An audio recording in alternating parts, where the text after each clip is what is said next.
Then please help me welcome to the stage the one and only Miss Trudy Fong.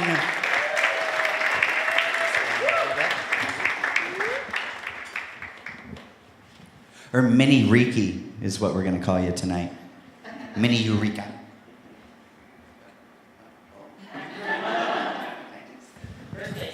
Let's keep it going for Eureka. I love what she's wearing. She's so adorable, and I really, you know what? I'm pretty sure that we could raid each other's closet and find we have the same figure problem. People spend money for figure problems like this. I have 3 kids, one of each, but I really should have kept going until I got a drag queen for a daughter. Really, that's what I really needed. I really needed that. Anyway, you know, there are still people out there in the world, Russia, for one, Texas, that think that being gay is a choice. It's a lifestyle choice. That is absolute bullshit. Because I'm here to tell you that my son was not just born gay, he was gay in the womb, okay? When I was pregnant, I was huge. I looked like I was filling a family-sized microwave, not a little one, a big one. I went into the hospital and I said, "Doctor, you got to do something. You induce me or shoot me. You get that baby out of there." They did an ultrasound, and they came back and they said, "I have to tell you, that baby is never going down the vagina." And he never did.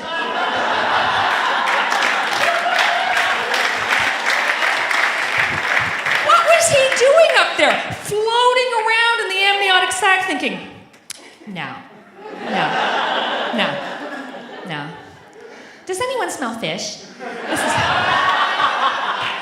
So, this is the thing. And people would say, "Oh, was it a shock when he came out of the closet?" What shock? When he was 16, he had 29 pairs of blue jeans, perfectly ironed and arranged in his closet. It was like a jeans store. There was no room in that closet for him. Not at all. Not at all. But I am here to tell you, I am so excited because everybody here must know about Michael Sam. He is the first open gay professional footballer in the NFL. And more importantly, with the St. Louis Rams, nice name for a team. And most importantly, he is single and perfect for my son. Just saying, because now I won't just go crazy on the whole, oh, equal marriage. He can become a trophy husband of someone rich. That is, you know, when I was young, I was very rebellious, and my mother used to say things like, "Forget about that for richer, for poorer, marry for richer." And I thought, no, I want to marry someone poor, because that way he has to put up with whatever kind of bullshit I dish out. He will not be able to afford to divorce me. But no, I've thought this through, and only the best for my son. That's the way I look at it. And I also warn him that, you know, you cannot stay single for too long, because, you know, when you're young and you're beautiful, when you go to parties and you go to bars, it's like you're at a cocktail party, and everything is just laid out, waiting to be sampled. And you go, "Ooh, I want one of those, and one of those, and one of those." And then eventually, you get a little long in the tooth, and it's like 5 minutes to midnight, and there is nothing left but half-chewed muffins and those little cocktail weenies. All right, weenies, okay. But just nothing but little cocktail weenies, and you got to make sure you don't get any of the pigs in the blanket. That's all I'm saying. Okay, so when he brings Michael Sam home, right, I am going to subject that man to hours-long viewing of the adorable little baby pictures of my son in his little sailor suit and in his little fireman's hat and in his little cowboy outfit. And really, honestly, people think that I would have been shocked. I had a toddler wardrobe for that kid that was designed by the Village people. Really. You know, and now I'm so excited, because if he nails this guy, and it's going to be gold medals and Super Bowls and all those fun things, it's going to be so nice and so exciting. And I do give him a little bit of pressure, though, because now when he is dating, you know, and he calls his mom. He's so sweet. And he calls his mom and he tells me about his dates, and it's always, what does he do? Is he going to call again? Does he like a big wedding or a small one? I mean, I'm a little crazy, okay? Because I didn't have the big wedding. You know, I want to live vicariously through my son. It's like toddlers and tiaras, only much more crazy. I am going to be mother of the gay Godzilla. It's going to be crazy. And one of the things, I'm really fixated on the whole designer tuxedo thing. Tuxedos. You know, if they get white tuxedos, they will look like twin Guidos from the Jersey Shore. And if they get black tuxedos, they will look like mob funeral people. And either way, they will look like they're from New Jersey. Funny about that. Now, Eureka, check with these shoes. I just want to, look at these aren't they? Already clocked them, I love them. They are just darling. But how ridiculous, really, when you really think about it, walking around on little sticks. You know, look at the shoes. She's wearing gorgeous shoes, and so elegant. But really, can you work all day in these shoes? You would think that is so impractical. This woman is very impractical, and yet I am here to tell you that with these shoes, I managed to get my washing machine fixed.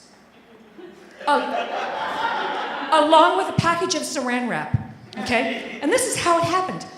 My husband came home. I greeted him at the door wearing nothing but these shoes and a package of saran wrap. Actually, I used a whole package just for the top. And in any case, and I said, you know, really, honestly, is the booby prize a bad thing? I ask you, because every time I have given out free booby, it's never been turned down. There you go. So booby prize is not, mind you, it's not the same thing as a honey trap, because a honey trap is a little more low rent. But in any case, he came in the door and I said, oh, honey, let's play a game. Put on the tool belt tonight. The tool belt. I think the tool belt is so sexy. Put the tool belt on. Put on the tool belt. And I said, you know, there are times when I think plumber cleavage is really, really hot. Just sort of hike your pants down a little bit. Let me have a look. Oh, that's good. Turn around. Yeah, let me have another look. Ooh. Let's see how it looks inside the washing machine. Just get right inside the ooh, that looks I'm so hot. That looks so hot. You know, oh my God, the washing machine is not working. Well, as soon as you fix it, you can unwrap me. How's that for a booby prize? Now, I really think that we need to bring back 70s caliber porn of all varieties, because the great thing about 70s porn is not only did it have the crazy German Oompa music, it also it had plot lines. There was a story, and it taught object lessons, like a little bit of machine repair meant that not just the machine was going to get serviced. And the other thing that I found so interesting is it gave you all those fun little scenarios. Like, how about this? If you're really, really hungry and you had a rough day at work and you call your partner and you say, oh, sweetie, I am so beat. I cannot cook supper tonight. You don't want to cook supper. Bring home some takeout. But when the takeout comes home, you don't just grab it and glob onto that pizza. You go, oh my goodness, the pizza is here. I do not have money to pay for that pizza. And you lay out that pizza delivery scenario from the 70s porn films, and believe me, you will get take home every night until you are sick of the grease. Now, I want to talk about little pets for a while. Everybody's been talking about their cats. When my son turned 12, we got him a dog for a coming out present. And it's a lovely little dog, but of course eventually he went away to university and I inherited the dog. And I was out walking this dog just recently, and this massive behemoth of a dog came over and tried to stuff my dog's head into his massive jaws. And the owner looked at me so smugly and said, he's a rescue dog. Is he really? You put on a Superman cape, you ran into a burning building, and you snatched that dog and you carried him out? I don't think so, because that dog is so big it would look like tango class, okay? No, you went to the pound and you went and had a look at the dogs in death row, and you got the one with the biggest smile. That's like how we pick out our politicians, really. You know, and what you...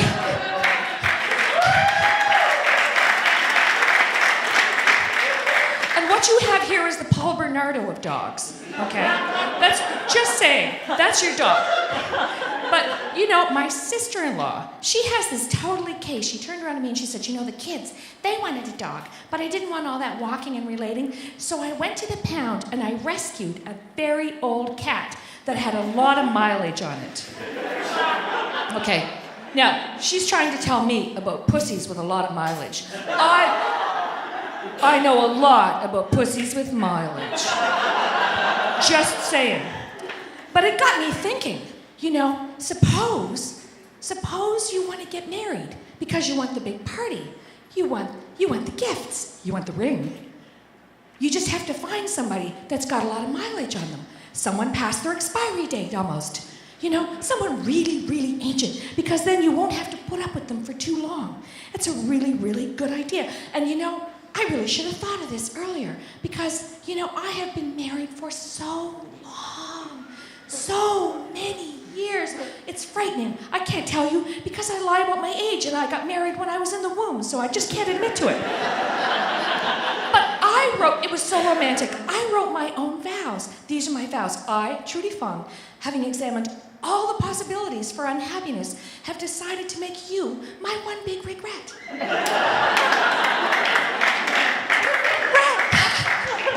Rather than stretching it out along a long list of badly thought out affairs and one-night stands, you and only you will get to disappoint me till death do us part.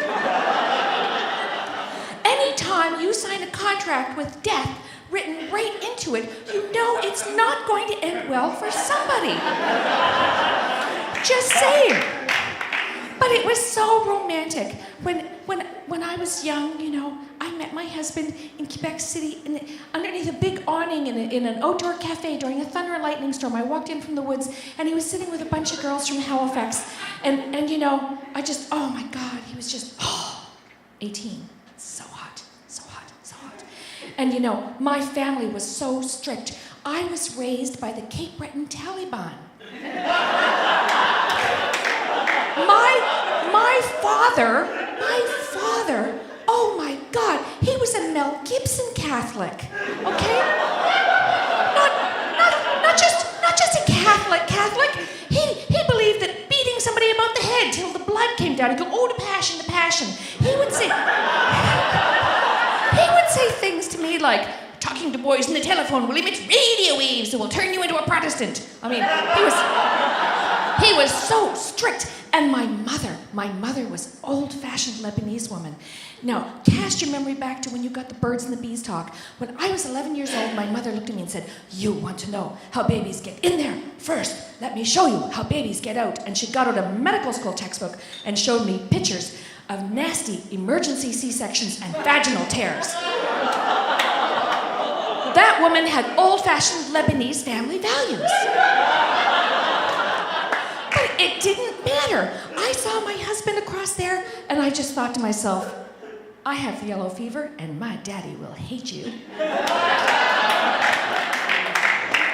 Oh, yes. We had a reverse shotgun wedding.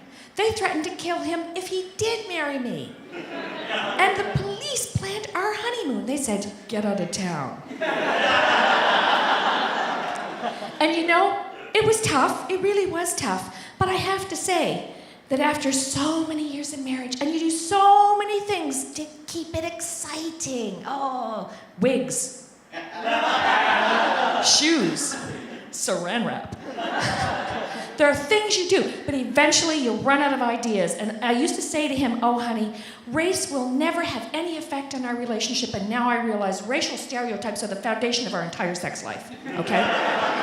They give you lots of fun scenarios. People should try it. Pick up someone of another race tonight and take them home and have sex.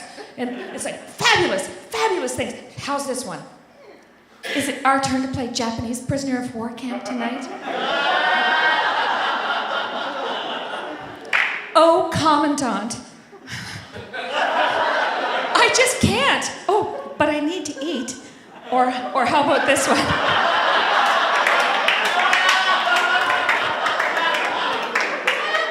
Oh, Genghis Khan, come pillage my village. The rest of them can wait their turn. Or this one, do a good job or you are back out harvesting rubber. That's some sick stuff, but it's really, really fun. Anyway, I just want to pause now for a moment and say, this is really the best audience in the city, and it's wonderful. And as a mom of a little rainbow mixed race family, you